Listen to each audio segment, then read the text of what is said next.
Ada satu orang namanya Sayyidina Amr ibn al-Jamuh. Waktu perang Uhud, kebetulan beliau nih karena peperangan sebelumnya kakinya tuh sampai pincang, sulit untuk bergerak. Datang pengumuman tentang perang Uhud, maka dia berniat bilang sama keluarganya, saya mau ikut perang sama Rasulullah. Anaknya, bininya bilang, jangan, kamu ini punya uzur, gak mungkin bisa berperang dengan keadaan kaki yang sedemikian. Tapi ini sahabat faham tentang harga hubungan dengan Nabi Muhammad SAW, hingga segalanya menjadi murah buat dia. Apapun akan dia korbankan untuk Rasulullah. Sampai keluarganya manggil Nabi Muhammad, bilang, ya Rasulullah, ini bapak saya pengen keluar juga ikut perang, padahal dia uzur, gak bisa jalan, susah jalan, bagaimana mau perang? Nabi bertemu dengan Amr bin Jamuh, menangis beliau. Dia bilang, ya Rasulullah, biarkan saya ikut jihad fisabilillah, dan saya atamanna, pengen dapat syahid di jalan Allah di perang ini, sehingga nanti di yaumil qiyamah saya mau masuk surga dengan kaki pincangnya saya mau masuk surganya Allah Subhanahu wa taala.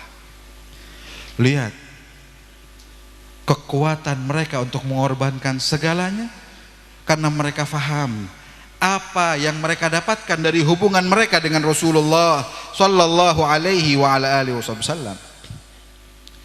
Perang, berangkat mereka semua sekeluarga berangkat semua, sampai istrinya pun ikut. Ketika perang berkecamuk, kita tahu bagaimana keadaan perang di saat tersebut, perang Uhud. Terbunuhlah Amr bin al-Jamuh, juga anak-anak beliau terbunuh, dan juga saudara dari istrinya terbunuh. Istrinya ikut dalam peperangan tersebut. Ketika ikhtalat pasukan muslimin dengan orang-orang kafir saat tersebut, tahu apa yang dikerjakan oleh perempuan ini? Istrinya Amr ibn Jamuh, beliau keluar dari kemahnya, beliau dekat dengan Nabi Muhammad untuk menjaga Rasulullah sallallahu alaihi wa ala alihi wasallam. Ini wanita zaman dulu kayak begitu. Sampai dia tahu kalau keluarganya meninggal semua. Dia bilang ke Rasulullah, ya Rasulullah, kullu musibah ba'dak jalal. Semua musibah asal kamu yang gak ketimpa musibah, buat saya ini rendahan semua. Apa yang terjadi? Dia gotong tuh jenazah suaminya, jenazah anaknya, dia naikin ke kendaraannya, dia bawa ke Madinah. Izin sama Rasulullah, ya Rasulullah, saya mau bawa ke Madinah, dikuburkan di sana, hingga kalau saya mau ziarahin gampang. Dibawa ke Madinah. Di tengah jalan, onta yang bawa jenazah tersebut diam, gak bergerak. Diarahkan ke Uhud, mau jalan. Dibalik ke Madinah, gak mau jalan. Bingung dia. Balik ke Rasulullah. Dia bilang, ya Rasulullah, ini onta kejadiannya begini. Tersenyum Rasulullah, nanya kepada istrinya Amr bin Jamuh, apa yang dia ngomong sebelum berangkat ke Uhud? Dia doa, ya Rasulullah. Dia bilang, ya Allah, biar saya meninggal di Uhud, saya nggak mau balik lagi ke rumah. Kata Nabi Muhammad tuh, dia itu doanya. Akhirnya dikubur dia di Uhud bersama keluarganya, satu lubang semua. Ini pengorbanan mereka. Mereka faham apa yang mereka dapatkan dari Allah berkat hubungan dengan Rasulullah. Satu minas sahabah datang ke Rasulullah, dia bilang, ya Rasulullah, saya mau jadikan 1/4 dari waktu saya setelah saya kerjakan yang wajib, saya mau habiskan untuk bersolawat bagi dirimu ya Rasulullah. Nabi bilang, bagus, tapi kalau kamu tambah lebih bagus lagi. Dia bilang setengah ya Rasulullah. Bagus, kalau kamu tambah lebih bagus lagi. Sampai akhirnya ya Rasulullah, semua waktu saya korbankan semua waktu saya. Setelah yang wajib saya kerjakan, saya korbankan semua untuk bersalawat bagi dirimu ya Rasulullah. Kok waktunya dia korbankan demi Nabi Muhammad. Apa kata Rasulullah? Untuk orang-orang yang berkorban tersebut, mereka mendapatkan hal yang tidak mereka rasakan sebelumnya, mendapatkan hal yang tidak mereka pikirkan sebelumnya. Apa kata Rasulullah? Idzan tukfahammuk wa tuqda dainuk. Kalau begitu kamu kerjakan semua waktumu, kamu korbankan untuk saya, kamu baca sholawat buat saya. Kalau begitu kamu dapat dua, segala kesulitan akan terselesaikan, dan yang kedua, hutang kamu akan terbayar.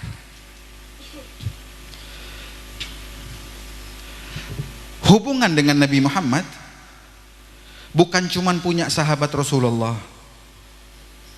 kita pun punya hak yang sama untuk berhubungan dengan Nabi Muhammad. Kapan kira-kira kita bisa mengorbankan segalanya untuk Rasulullah? Ketika kita fahami sebagaimana cara para sahabat memahami hubungan mereka dengan Nabi Muhammad sallallahu alaihi wa ala alihi wasallam. Kalau kita cerita tentang pengorbanan mereka, kita nggak ada apa-apanya. Sayyidina Abu Bakar As-Siddiq radhiyallahu anhu, orang kaya konglomerat di Mekah, tahu hubungan dengan Rasulullah mahal, habis segala-galanya untuk Nabi Muhammad. Sayyidatina Khadijatul Kubra punya harta sedemikian banyaknya, untuk hubungan dengan Rasulullah dia korbankan segalanya demi Nabi Muhammad sallallahu alaihi wa ala alihi wasallam. Maka dari itu, mari kita mulai untuk memperkuat hubungan kita dengan Rasulullah. Kita cari tahu apa yang membuat para sahabat dahulu beruntung dengan surganya Allah. Dan itu akan menggugah kita untuk kita bisa lebih lagi dalam mengorbankan segalanya untuk Nabi Muhammad sallallahu alaihi wa ala alihi wasallam. Kita terkadang pelit dengan waktunya kita. Ya, terkadang pelit dengan waktunya kita. Bukan untuk yang sunnah, bahkan untuk yang wajib kita pelit. Ngerjain sholat, nih wajib nih, udah wajibnya doang deh. Subuh, azan, anak sholat, tidur. Ya Allah bil afiyah sholat. Terkadang kita tinggalin sholatnya. Mana pengorbanan kita untuk Nabi Muhammad? Nabi nggak ridha kalau ada seorang dari umatnya Nabi Muhammad masuk ke dalam nerakanya Allah Subhanahu wa taala. Nabi nggak ridha kalau ada dari kita masuk neraka. Terus masa kita nyepelein Rasulullah, kita biarin Nabi Muhammad sedih buat kita? Ayo, jadikan peringatan Maulid di hari ini sebagai penyemangat buat kita semua, agar kita bisa benar-benar mengorbankan apapun yang kita miliki untuk Rasulullah sallallahu alaihi wa alihi wasallam. Tahukah kita pengorbanan yang paling menguntungkan buat kita demi Nabi Muhammad? Dulu saya dengar Al-Habib Umar pernah ceramah di Al-Fakhriyah saat itu. Lagi ceramah dia bilang, kalau ente semua yang hadir, entah berapa tahun yang lalu, kalau kalian yang hadir bisa bicara dengan Al-Habib Naufal bin Salim bin Jindan di kuburannya, bisa ente tanya tuh, Habib, apa yang paling membahagiakan dirimu atas pengorbanan kamu setelah kamu meninggal dunia? Apa yang bikin kamu senang? Kata Habib Umar, pasti dia bakal jawab, ane kirim anak-anak ane untuk belajar di pesantren. Itu yang bikin keselamatan dia. Allah bilang, gu anfusakum wa ahlikum nara. Ini pengorbanan besar kita. Apalagi sekarang pesantren banyak. Guru kita punya pesantren nih, baru jadi. Jarang-jarang pesantren ada AC-nya. Cuman pesantren Habib Ahmad di sini. Terus kita nggak mau ngorbanin satu anak kita punya anak 5, 4, 3, korbanin satu. Bukan korbanin apa-apa, pilih di antara mereka. Bukan pilih yang paling bodoh, bukan pilih yang paling sulit diajarin. Jangan pilih yang paling pinter. Korbanin nih anak. Untuk siapa? Untuk Rasulullah. Dulu Al-Habib Abdullah bin Umar Asyatiri, orang tua beliau ketika hamil, ini anaknya langsung diberikan buat Allah, dinadarin nih anak ini buat Allah. Sama kayak Sayyidatina Maryam, ketika hamil ibundanya dia, dinadarkan ini yang di dalam perut saya buat Allah. Pernah enggak kita korbankan nih anak aneh yang fulan nih, aneh kasih buat Rasulullah. Aneh mau dia menjadi pemegang estafet Nabi Muhammad. Kita bakal beruntung. Kita bakal senang. Jangan pernah kita pikirkan, oh kalau masuk pesantren kesian, belangsak hidupnya. Enggak punya hasil, enggak punya ijazah, enggak punya pengalaman. Lah, kita lihat Habib Ahmad dan habaib kita yang lain, hidupnya senang-senang aja. Ya, hidupnya nggak susah-susah banget, bisa bangun segitu tuh. Nggak tahu pada bantu apa kagak. Tapi jadi tuh. Cuman lantai 2 katanya belum jadi. Lantai 3 belum jadi juga, sama lantai 4 sebagian. Ya. Beliau bisa bangun itu, padahal kagak kerja dia. Duit dari mana? Dari Allah. Dari Rasulullah. Dan kalau kita tanya kepada orang tua beliau di kuburan, apa yang bikin dia senang saat ini? Dia bakal bilang, alhamdulillah aneh kirim anak aneh ke pesantren. Berkat Habib Ahmad dikirim ke pesantren, ini majelis nggak mati. Orang tua beliau boleh pindah ke kuburan, cuma majelisnya nggak mati. Sebutan tentang beliau nggak mati. Orang yang pinter bakal bikin model begini. Kepikir nggak kalau ada orang tua anaknya sekolah di luar negeri semua, jadi ini, oke? Tak kalau dia mati nih orang tua, yang mau nyolatin bingung siapa, yang mau mandiin bingung siapa. Habis meninggal orang tuanya nggak disebut lagi, hilang sudah dari kehidupan.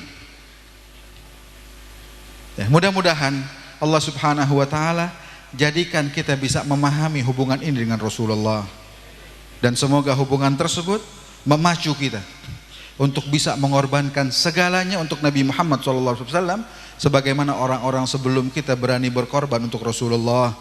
Dan mudah-mudahan pengorbanan yang sedikit dari kita ini dihargai oleh Allah Subhanahu Wa Taala, menjadi tiket kita untuk bisa berdekatan dengan Rasulullah di dunia, di barzakh, di akhirat, sampai kita masuk ke surga Allah Subhanahu Wa Taala. Dan mudah-mudahan Habib Ahmad dan juga keluarga besar beliau, mudah-mudahan hajat mereka dikabulkan Allah Subhanahu Wa Taala. Dijadikan acara ini sebagai tanda kebaktian beliau dengan orang tua beliau dan juga leluhur beliau semua, dan juga kita semua mudah-mudahan dijadikan oleh Allah sebagai anak-anak yang berbakti kepada orang tua kita, dan juga anak-anak yang bisa membanggakan guru-guru mereka. Amin ya rabbal alamin. Wa sallallahu ala sayyidina Muhammadin wa ala alihi wasallam. Alhamdulillahirabbil alamin. Wassalamualaikum warahmatullahi wabarakatuh.